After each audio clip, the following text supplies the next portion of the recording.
오늘 우리에게 주시는 하나님의 말씀입니다.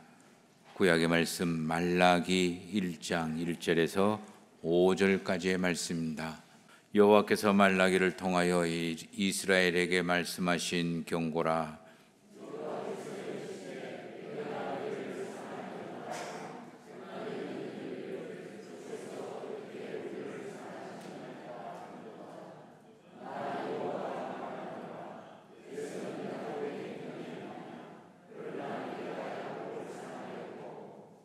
에서는 미워하였으며 그의 산들을 황폐하게 하였고 그의 산업을 광야의 이리들에게 넘겼느니라.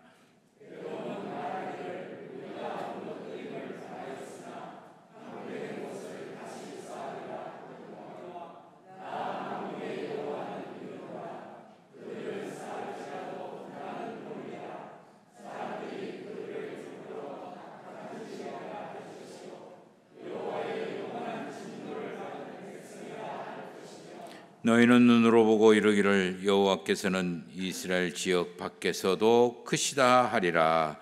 아멘. 신약의 말씀입니다. 요한복음 3장 16절에서 21절까지의 말씀을 한 절씩 나눠가면서 봉독하시겠습니다. 하나님이 세상을 이처럼 사랑하사 독생자를 주셨으니 이는 그를 믿는 자마다 멸망하지 않고 영생을 얻게 하려 하심이라.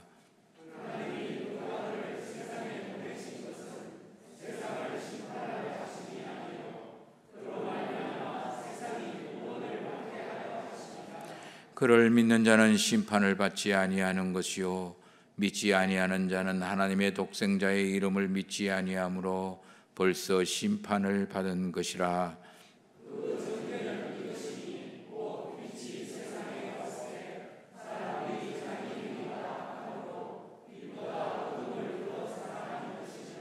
악을 행하는 자마다 빛을 미워하여 빛으로 오지 아니하나니 이는 그 행위가 드러날까 함이요 진리를 따르는 자는 빛으로 오나니 이는 그 행위가 하나님 안에서 행한 것임을 나타내려 함이라 하시니라. 아멘. 처서가 지났는데 무더위도 그칠 줄 모르고 춥지도 않는데 전염병도 그칠 줄 모르고 참 요상한 세상인 것 같습니다.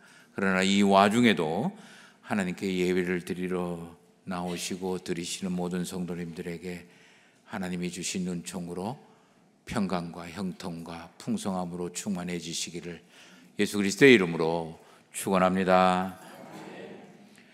처서 지나고 8월 마지막 주일입니다. 이제 지가 아무리 그래도 여름 곧 끝나고 마지막이겠죠. 더위에 소갈했던 지쳐있던 우리들의 몸과 마음과 영이 새롭게 추스려지고 발돋움이 일어나기를 다시 시작되어지기를 소망해 봅니다. 우리 지난주까지 베드로후서 1장 1절에서 11절까지 말씀을 통해서 우리 사도 베드로의 말씀을 통해서 믿음이라는 것은 신의 성품에 참여하는 것이다. 믿음이라는 것은 우리가 살아가는 삶의 방법을 선택하고 결정하는 거다. 바로 하나님이 우리에게 주신 생활 방식을 선택하고 결정하는 거다. 그게 바로 신의 성품에 참여하는 삶의 방법이다라고 이야기했습니다. 이렇게 사는 방법이, 살아가는 방법이 하나님의 방법으로 살아가는 사람들을 우리는 성도라고 부른다. 그렇게 이야기합니다. 그러면 질문이 하나 생기겠죠. 이 성도가 살아야 되는 삶의 기준, 그리고 성도가 이루어야 될 삶의 목표, 또 성도가 살아가야 될 삶의 방법들, 그거를 성도의 길이라고 표현을 하고 싶습니다. 그게 뭘까? 앞으로 몇 주 동안 하나님이 원하시는 성도의 모습, 그게 뭔지를 우리가 묵상을 할 겁니다. 이 묵상을 통해서 저와 여러분들의 삶을 성도로서의 삶일까, 아니면 껍데기 성도라는 명칭 들고 그냥 세상 사람들과 차이 나지 않는 그런 삶일까, 이것을 성찰하고 돌아보고 다시 그 하나님이 원하시는 기준으로 맞출 수 있게 되기를 소망해 봅니다. 오늘 그런 의미에서 말라기를 묵상합니다. 이 말라기라는 말은 히브리 말로 나의 사자, 나의 특사 이런 의미를 가지고 있는 말입니다. 사람 이름이라기보다는 하나님의 말씀을 전달하신 특별한 사람을 지칭하는 그런 넓은 의미의 말이라고 할 수가 있어요. 보통 예언서를 보면 처음 서두에 누구 시대에 어떠한 족속의 그리고 아들의 누구가 어느 사람들에게 전하는 하나님의 말씀이라, 이게 예언서의 시작의 그 기준입니다. 그러나 이 말라기는 그러한 정보가 전혀 없어요. 그러므로 이 말라기는 어떤 특정한 사람이 어떤 사람들에게 특정한 시대에 특정한 사람에게 주는 그런 하나님의 말씀이 아니라 많은 시대에 다양한 사람, 그러나 하나님을 믿는다라고 이야기하는 사람에게 주는 하나님의 말씀이라고 할 수가 있는 거예요.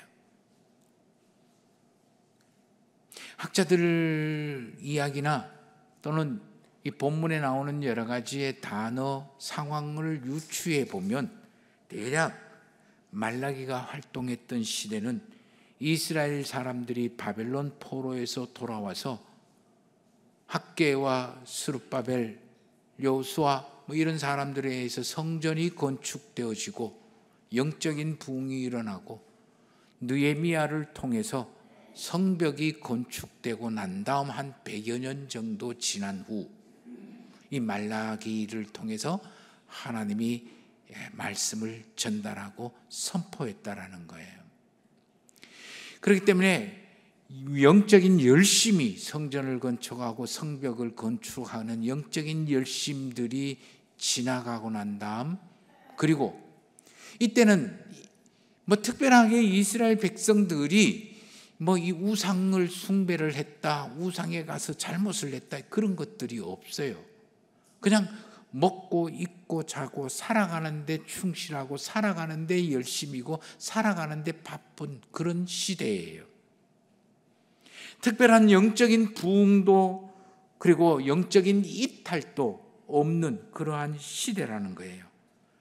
그저 아무 일 없이 어찌 보면 편안한 것 같은데 그저 자기 먹고 입고 자고 살아가기 열심인 그런 시대라고 이야기할 수 있는 거예요. 근데 가만히 보니까 이런 시대라고 표현을 하니까 바로 오늘 저와 여러분들이 살아가는 시대인 것. 예배를 드리지 않는 것도 아닙니다.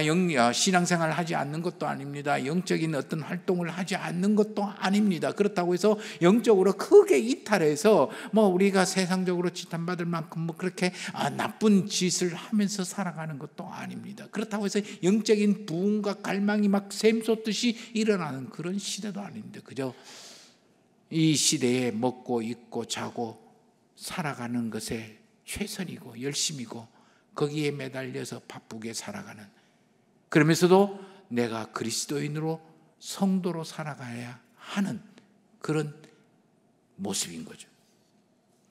말라기는 대략 6가지 하나님의 질문과 이스라엘의 반문의 문답으로 이루어져 있습니다.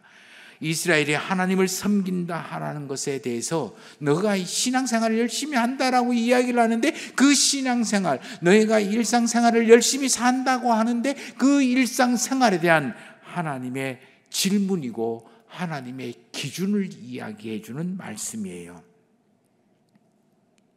말라기를 묵상하면서 수십 번 읽으면서 온몸에 막 전율이 돋을, 읽을 때마다 전율이 돋을 정도의, 바로 이게 저에 관한 이야기이기도 하고 우리 성도님들 개개인에 관한 이야기이기도 하고 오늘 하나님의 사람이라고 하는 모든 사람을 향한 하나님의 말씀이기 때문인 거예요. 이게 왜 전율로 다가올까? 1절 말씀을 한번 보십시다. 말라기 1장입니다. 여호와께서 말라기를 통하여 이스라엘에게 말씀하신 경고라라고 이야기합니다. 제가 바꾸어서 이야기를 해보겠습니다. 바꾸어서 읽어보겠습니다. 하나님께서 말씀을 통하여 성도라고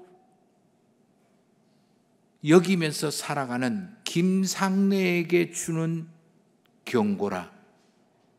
자기 이름을 넣어보세요. 하나님께서 말씀을 통하여 성도라고 여기면서 살아가는 아무개에게 주는 경고라. 뭔가 섬찟하지 않습니까? 등골이 오싹해지지 않습니까? 아무런 소개도 없어요. 말라기가 누군지, 어느 시대인지, 뭐 하는 사람인지, 뭐 알던 사람인지, 왜 이야기하는지 아무런 이야기 없이 느닷없이 이야기하면서 말라기를 통해서 주시는 하나님의 경고, 그렇게 이야기하는 거예요. 예언서에서 수많은 예언자들이 있지만 경고라고 이야기하는, 경고라는 단어를 쓰면서 시작하는 예언사는 나훔과 하박국 정도뿐이에요. 경고라는 말이 무슨 말일까요? 히브리 말로 무거운 짐을 든다라는 거예요. 무거운 짐을 든다라는 건 내가 무겁게 받아들여야 된다라는 거겠죠? 엄중하게 받아들여야 된다라는 거예요. 경고는 들어도 되고 안 들어도 되는, 내가 선택할 수 있는 것이 아니라 반드시 명심하고 집중해서 지켜라. 그게 경고예요. 경고는 그래서 선택사항이 아니에요. 반드시 지켜야 되는 거예요. 보통 다른 사람에게 어떤 것들을 알릴 때 알림은 그냥 참고사항이죠. 이것을 참고해서 결정하십시오. 그런 이야기예요. 이 알림보다는 조금 강도가 센 게 권고라는 말이에요. 이런 거는 꼭 했으면 좋겠습니다. 권해드리는 거예요. 이런 방법이 있습니다. 이게 더 좋은 것 같습니다. 권고예요. 그 다음에는 주의, 조심하십시오. 위험해요. 조심해. 그런 이야기예요. 그 다음에 한 단계 더 높은 단어가 경고예요. 지켜야 돼. 안 지키면 안 돼. 경고는 왜 무거운 짐이냐? 내 삶에 결정적인 영향력을 끼치고 만들기 때문이에요. 무시하는 경우 내가 자칫하면 생명을 잃을 수도 있는 거예요. 이것을 지켜야만 내가 생명을 유지할 수가 있는 거예요. 어느 낭떠러지에다가 주의 표시를 해놓고 발 조심하세요. 그런데 많은 사람들이 그것을 소홀하게 여기서 낭떠러지에서 떨어져 다쳐요. 죽어요, 심지어. 그러면 거기 무슨 편말 꽂아 놓습니까? 경고, 다가가지 마세요. 미끄러짐, 주의, 경고. 잘못하면 죽는다라는 거예요. 반드시 따라야 된다라는 거예요. 무겁게 받아들이라는 거예요. 듣기에는 기분 나쁘고 내 행동을 제약하고 나를 방해하고 한계를 지우는 것 같아서 언짢을 수가 있습니다. 내 생각이나 마음이 상할 수도 있습니다. 그러나 경고라는 말은 듣지 않으면 내가 상합니다. 내가 잘못돼요. 내가 살 수 있는 길은 이 경고를 집중하고 반드시 지키라는 거예요. 묵상하며 떨리고 두려웠던 이유는 이 경고가 바로 지금 저에게, 그리고 우리 성도님들에게 이 한국 교회에 임하는 경고판이기 때문이었어요. 우리의 생활에 결정적인 영향력을 주는 그런 내용이기 때문인 거예요. 이 경고는요, 나를 지키기 위한 거예요. 나를 보호하기 위한 거예요. 경고 지켜서 손해보는 거 하나도 없어요. 도리어 경고는 내가 잘되고 복되게 만드는 사인이에요. 하나님은 우리를 복 주시고 은혜 베푸시기를 원하고 평강 주시기를 원하신다라고 했습니다.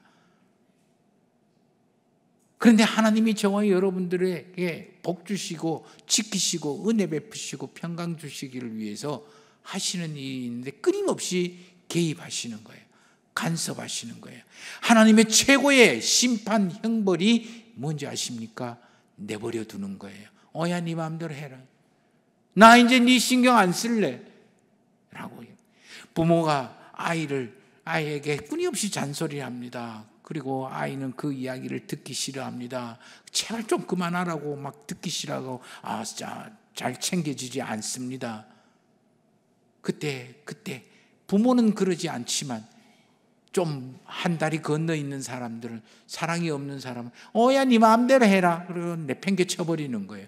지가 먹든지 말든지 잠을 자든지 말든지 그리고 학교 가든지 말든지 신경 안 쓰는 거예요. 그러므로 경고한다라는 것은 바로 하나님이 지금 나에게 간섭하신다라는 거고, 간섭하신다라는 것은 나를 여전히 사랑하고 소중하게 여기고 특별하게 생각하신다라는 말씀이에요. 하나님의 이 안타까운 사랑에서 나오는 이 말씀을 무시하지 않게 되기를 바랍니다. 2절 말씀을 보세요. 여호와께서 이르시되 내가 너희를 사랑하였노라. 하나 너희는 이르기를 주께서 어떻게 우리를 사랑하셨나이까 하는도다. 이렇게 이야기합니다. 하나님이 이스라엘 백성들에게 내가 너희를 사랑하였고 지금도 사랑하고 있고 앞으로도 사랑할 거야, 사랑하고 있어, 사랑해 라고 이야기를 했어요. 그러자 이스라엘 백성들이 말하기를 하나님이 우리를 사랑하는 거 어떻게 알 수 있습니까? 하나님이 나를 사랑하는 거 무엇으로 알 수 있습니까? 좀 더 심하게 이야기할까요? 하나님 나를 위해서 해준 게 뭔데요? 이런 이야기예요. 우리 지금의 상황하고 똑같죠? 하나님은 사랑이시고 하나님이 나를 사랑하셔서 우리를 구원하여 주시고 함께 하시고 복을 주신다는 이야기 엄청나게 많이 들었습니다. 그렇게 믿고 신앙생활을 여지껏 해왔습니다. 그러나 아무리 눈 닦고 봐도 나에게 이런 하나님의 사랑의 모습이 보이지를 않는 거예요. 돌아서면 나는 늘 부족하고 모자라고 힘들고 안 되고 막히고 꼬이고 아프고 무거운 인생 살아갑니다. 하나 해결해서 헉헉거리면서 하나 겨우 해결했는데 돌아서면 또 다른 문제, 무거운 짐이, 숙제가 나를 짓누르고 나의 앞을 가로막습니다. 왜 그렇게 많은지요? 기도해도 얼마나 많이 기도했습니까? 하나님은 나의 기도를 들어주시지 않은 것 같아요.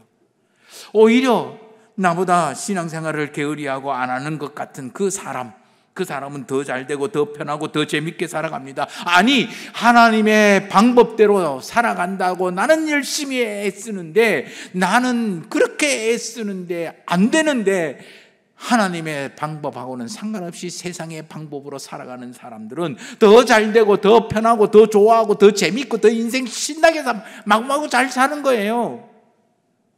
근데 나는 맨날 아프고 모자라고 부족하고 무거운 것뿐이에요. 근데 뭐 하나님이 나를 사랑한다고? 하나님이 내인데 해준 게 뭔데요? 하나님이 나를 사랑하신다는 말이 공허한 법, 실감나지 않는 거예요. 저와 여러분들이 지금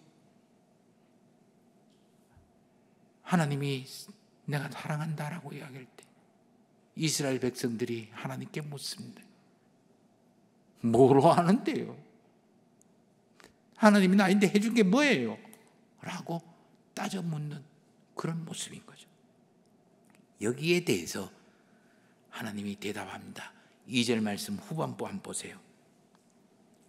2절 말씀 후반부, 나 여호와가 말하노라. 에서는 야곱의 형이 아니냐? 그러나 내가 야곱을 사랑하였고 에서는 미워하였다. 4절 말씀, 에돔은 말하기를, 똑같은 이야기입니다. 그래서 에돔이라는 말은 에서의 후손 족속들이 에돔입니다. 그러므로 에서나 에돔이나 똑같다라는 이야기죠.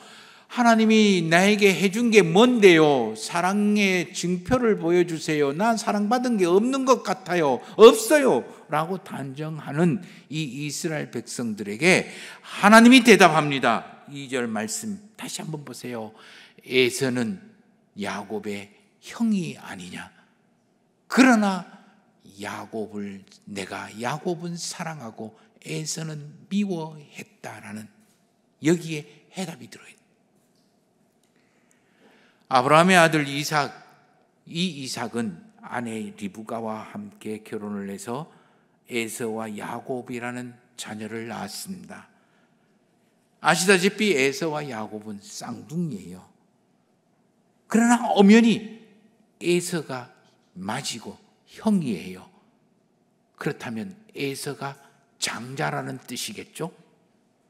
당시 통념상 장자는 아버지의 사랑을 독차지합니다. 아버지가 이루어 놓은 그 사회적인 성취를 모두 유산으로 독점할 수 있습니다. 아버지가 누렸던 복, 아버지가 가지고 있는 권력, 아버지가 가지고 있는 영향력, 그 모든 것들을 다 물려받을 수 있는 자격이고 지위가 장자입니다. 에서는 야곱의 형이라는 말 속에 사회적인 상식으로 생각을 한다면 하나님은 에서를 선택해야 되고, 에서를 중하게 여기고, 에서에게 복을 주셔야 되고, 에서에게 젖과 꿀이 흐르는 땅을 주셔야 하고, 에서에게 거룩한 제사장의 역할을 맡겨야 하고, 에서를 모든 바다의 모래처럼 그리고 하늘의 별처럼 흥왕되게 만들어야 되고, 에서를 강하게 만들어야 되고, 에서를 대단하게 만들어야 되는 게 원리예요. 원칙이고 상식이에요. 그런데 하나님은 에서를 미워하고 야곱을 사랑했다라고 이야기하는 거예요. 그렇다고 해서 야곱이 하나님 보시기에 선하고 착하고 의롭고 하나님을 잘 섬기고 신앙이 좋아서 하나님이 에서를 미워하고 야곱을 사랑했느냐? 그게 아니에요. 나쁘게로 이야기하면 야곱이 더 나쁜 놈이에요. 그냥 하나님이 야곱을 선택하신 거예요. 무슨 이유가 있어서가 아니에요. 하나님이 그냥 선택하고 하나님이 결정하신 거예요. 거기에는 이유나 조건이 없어요. 어떤 초등학교 국어 시험 문제에 이런 문제가 나왔습니다. 부모님이 나를 사랑하는 이유를 쓰세요. 그래서 아이들이 답을 뭐라고 썼을까요? 나를 낳으셨기 때문에, 맛있는 밥을 주셨기 때문에, 장난감을 사주셨기 때문에, 그다음에 옷을 사주셨기 때문에, 키워주셨기 때문에, 이런 거 쭉 썼어요. 근데 한 아이가 이렇게 한 문장으로 대답을 하고 답을 썼어요. 그러게요. 부모가 나를 사랑하는 이유, 그러게요. 모른다라는 뜻이죠. 진짜 사랑하는 거는요, 조건이 없어요. 이유가 없어요. 부모님이 나를 사랑하고 내가 부모로 자녀를 사랑하는 거 무조건이죠. 조건 하나 있어요. 제가 내 새끼이기 때문에.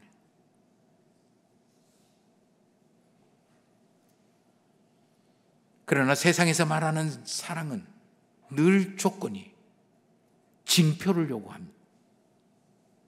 무엇인가 내가 받을 때 사랑받았다라고 생각을 합니다. 그래서 그런지 이스라엘 백성들이 하나님이 나를 사랑하는 표시, 증표, 나를 뭐 해줬는데요? 라고 묻는 거예요. 근데 자기가 뭐 해줬습니까? 라고 묻는 데는 거기에 깔린 조건이 하나 있어요. 전제 조건이 하나 있어요. 자기가 원하는 거. 자기가 필요한 거, 자기가 생각하는 거, 자기가 하고 싶은 거, 자기가 필요한 것들을 해주면 그걸 사랑의 조건으로, 사랑의 증표로 생각을 한다라는 거예요. 이것이 없으면 하나님이 나를 사랑하는지 안 하는지 잘 모르겠는데 하나님 사랑하기는 하는 거야. 좀 더 나아가면 하나님이 계시기는 하는 거야. 하나님이 나인데 뭐 해줬는데? 라고 이스라엘 백성들처럼 묻는 거예요. 이스라엘 백성들만 이러고 있습니까? 아니에요. 이런 생각은 지금 우리도 동일하게 하고 있습니다. 내가 하나님의 사랑을 받는 것이 뭔지, 하나님이 내가 원하는 것을 들어주지 않고 내가 이 세상에서 돈 많이 되고 성공도 하고 그래서 자존감도 있고 뭐 그걸 가지고 내가 하나님이 일을 하든 내가 즐기든 어쨌든 간에 내가 돈이 많았으면 좋겠습니다. 20년 전에 돈 때문에 기도했는 거 지금도 돈 기도하고 20년 뒤에도 아마 돈 때문에 기도할 거예요. 하나님 나에게 해준 게 뭐가 있을까? 그저 내가 하나님이 내가 원하는 거, 내가 필요한 거, 내가 하고 싶은 거 들어주시고 기도했을 때 들어주시고 그것을 턱턱턱턱 주셔서 내가 기쁘고 웃고 편하고 재미나고 신나는 인생 살아가는 것. 그러면 나는 하나님의 사랑을 받고 있구나. 반대로 또 내 자녀들이 공부도 잘하고 취업도 잘하고 결혼도 잘하고 성공하고 그래서 자식들 잘 놓고 그렇게 옳콩돌콩 그렇게 살아가면 내가 하나님의 사랑을 받고 있구나. 에서처럼 강해지고 부유해지고 힘이 있고 뭐든지 할 수 있는 영향력이 있는 존재가 되는 것. 그러면 하나님의 사랑을 받고 있구나. 반대로 조금 어렵고 힘들어지고 무겁고 돌아서면 풀어야 될 문제 때문에 감당하지 못하고 어제 문제도 오늘의 문제고 오늘의 문제도 내일의 문제고 20년 전에 기도했던 내용이나 지금의 아파하는 내용이나 다를 바 없는 그런 내 인생살이를 돌아보면 이게 뭐 하나님의 사랑이 있는지 없는지, 하나님이 나에게 복을 준다고 했는데 그게 진짜로 있는지 없는지, 하나님 도대체 내인데 해준 게 뭐예요?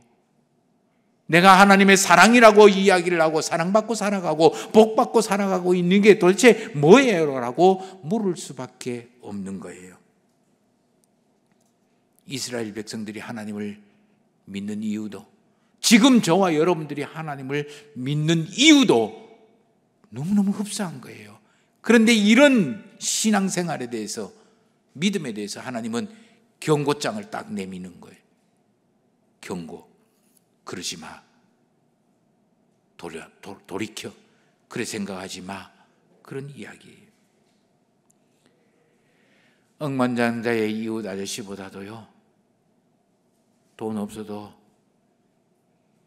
내가 문제가 생기고 어려우고 힘들어할 때 열일 제쳐놓고 나하고 같이 그 문제 해결하려고 발버둥 치는 내 아버지가 더 좋은 거예요.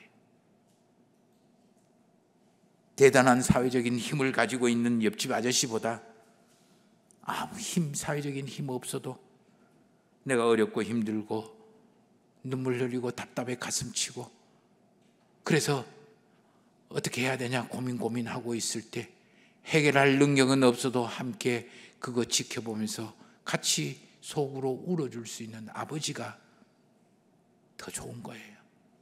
왜요? 사랑이기 때문에. 사랑은 조건이 아닙니다. 무엇을 받아서가 아니라 그냥 느끼는 거예요. 그냥 아는 거예요. 부모님이 나를 사랑하신다. 어느 날 엄마가 아빠가 아이를 앞에다 놓고 내가 아빠 사랑해, 아빠가 너를 사랑해 라고 이야기를 합니다. 그러자 이 아이가 아빠가 나한테 해준 게 뭐가 있는데요? 엄마가 나에게 해준 게 뭐가 있는데 사랑한다라고 이야기합니까? 라고 이야기한다면 그 부모, 아버지의 심정은 어떻겠습니까? 부모님이 나를 사랑하신다라고 하는 그 사랑의 이유나 조건이 없어요. 설명할 수가 없어요. 초등학생자처럼 그냥 그러게요. 이게 정답인 거예요. 부모님의 사랑을 보이지 않는다 할지라도 의심할 수 없듯이 하나님의 사랑은 보이지 않지만 의심하면 안 되는 거예요. 사랑이란 뭐냐는 질문의 대답은 모른다. 그러게요. 이게 정답이에요. 그러나 느껴집니다. 그러나 알아집니다.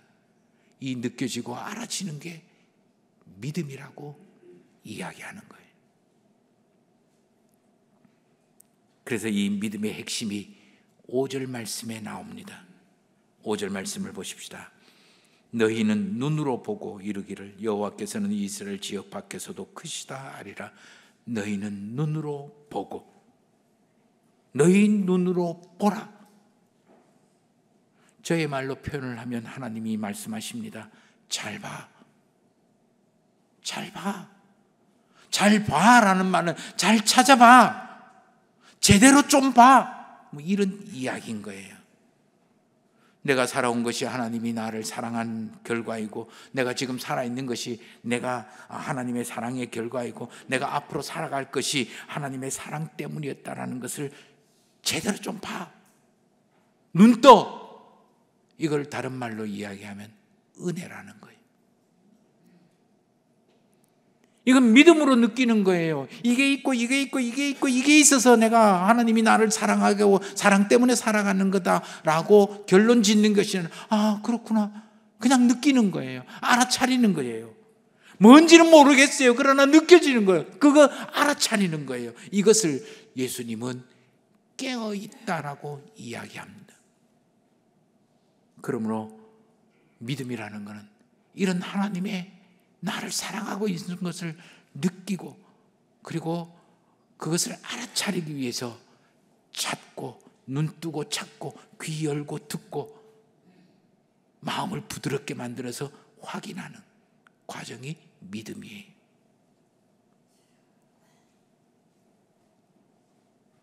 그래서 예수님은 이런 하나님의 손길, 마음 주관하심을 느끼고 알아차리라고, 깨어있어라고 말씀을 하시고, 반대로 나를 사랑하시고 나를 사랑하시는 하나님을 그 사랑을 느끼지 못하고 생각하지 않고 의식하지 않고 그저 눈앞에 내 유익, 편함, 재미, 좋음, 즐거움, 원하는 것 이것만 찾고 생각할 때 하나님의 사람인 저와 여러분들을 보고 예수님은 잠잔다 이렇게 표현을 해요. 그런데 사도 바울은 한 걸음 더 나아가서 좀 더 직설적으로 우리에게 표현을 합니다. 죽었다. 그러므로 믿음은 저와 여러분들을 살아가게 만드는 거예요. 우리는 하나님의 사랑으로 먹고 살아가는 거예요. 따라해 보십시다. 나는 성도다. 지난번에 말씀드렸습니다. 성도, 거룩할 성자에다 무리도자예요. 거룩한 사람들이라는 거죠. 그러나 저는 또 다르게 표현을 하고 싶습니다. 거룩할 성자에 길도자를 쓰고 싶어요. 거룩한 길을 가는 사람, 거룩한 생활을 하는 사람.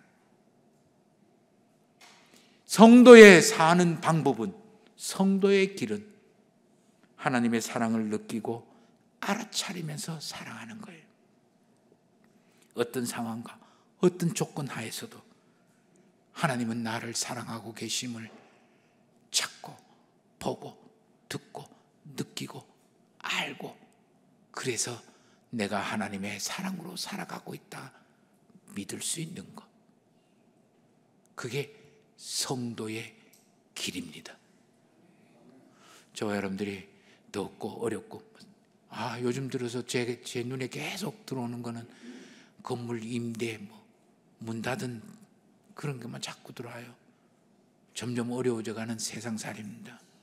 그럼에도 불구하고 저와 여러분들의 생활 속에 하나님의 이 따뜻한 사랑의 모습들을 느끼고 알아차리고 살아갈 수 있는 한 주간이 되시기를 예수 그리스도의 이름으로 축원합니다.